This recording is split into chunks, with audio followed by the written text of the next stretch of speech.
নমস্কার বন্ধুরা, দেখুন সুন্দরবনের ভিউ সেকেন্ড পার্ট। আমরা একটা সরু খাড়িতে ঢুকেছি। দেখুন আমাদের সামাদ্দা এই লঞ্চের ওনার, ড্রাইভার এবং আজকে গার্ডের ভূমিকা পালন করছে। আমাদের মতো দর্শকদের ছোট ছোট খুঁটিনাটি বিষয় যেগুলো আমরা বইতে পড়ে পাই না, সেগুলো বোঝানোর চেষ্টা করছে। এই দেখুন আমাদের যে লঞ্চে ভ্রমণ করতে এসেছি, এই সমস্ত বয়োজ্যেষ্ঠ মানুষরা বসে আছে কাতার দিয়ে, হয়তো একটা হরিণ বা একটা বাঘের দেখা পাওয়ার জন্য। খুব সৌভাগ্য থাকলে দেখা যায়, তবে ওইগুলো না দেখা গেলে ওই যে সুন্দরবনের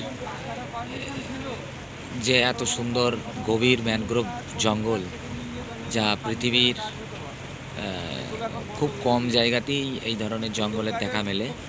এখন যেহেতু ভাটা আছে, দেখুন এই নদীর, এটা তো খাড়ি, তার মধ্যে থেকেও আবার ছোট ছোট খাড়িগুলো ঢুকে গেছে। এটা একটা টোটালি টাইগার রিজার্ভ অঞ্চল।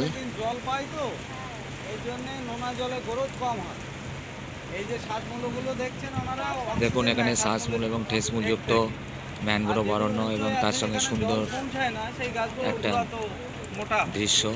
আজকে ওয়েদারটাও খুব সুন্দর, দেখা মিললে কুমিরের দেখাও মিলতে পারে।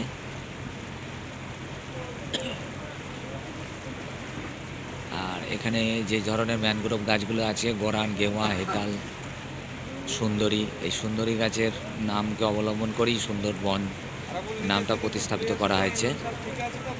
আর আমাদের সামাদ্দাম এদিকে বোঝানোর চেষ্টা করছে আমাদের বিভিন্ন রকমের ছোট ছোট বিষয়।